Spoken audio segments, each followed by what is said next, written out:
Di sini gue mau bahas beberapa poin ya, yang menurut gue memperkuat tesis gue kenapa gue masih percaya Bitcoin adalah aset yang terbaik. Yang pertama adalah kelangkaan atau kita sebutnya bahasa Inggris adalah scarcity. Bitcoin ini adalah kelangkaan yang diprogram secara matematis ya. Beda seperti emas, emas itu masih bisa ditambang lagi, uang kertas itu masih bisa dicetak, bahkan saham itu masih bisa dibuat lagi. Ini seperti ibaratnya kalau gue gambarin ke teman-teman gue, banyak yang tanya, ya gue bilang ini kayak beli tanah di Senayan tahun 2000 gitu loh. Ini masih murah sekali. Poin penting kedua adalah desentralisasi ya. Ini akan menjadi titik krusial dan penting ketika dunia itu sudah berubah jadi yang gue sebutnya serba digital. Di seluruh dunia, semua bank itu banyak yang kena hack setiap harinya atau percobaan untuk dihack. Apakah ada yang bobol? Ada.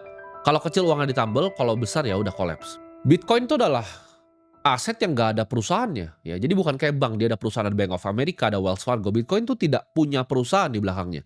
Tidak punya perusahaan, tidak punya CEO, tidak punya siapapun ya di baliknya. Itu jaringan desentralisasi yang bahkan pemerintah Cina pun, pemerintah India pun nggak bisa stop. Atau pemerintahan manapun di dunia itu nggak bisa stop. Teknologi yang tidak pernah bisa dibendung. Ketika gue sebutnya satu dunia ini akan mati secara digital ya, hanya akan ada satu aset yang masih hidup, yaitu namanya Bitcoin asetnya. Menurut gue, krisis selanjutnya akan ada hubungannya dengan cyber warfare ya, perang secara cyber. Dan menurut gue Bitcoin akan jadi aset yang paling tahan ketika dunia ini sudah terjadi serangan cyber. Kalau internet mati gimana? Apakah Bitcoin mati? Tidak ya.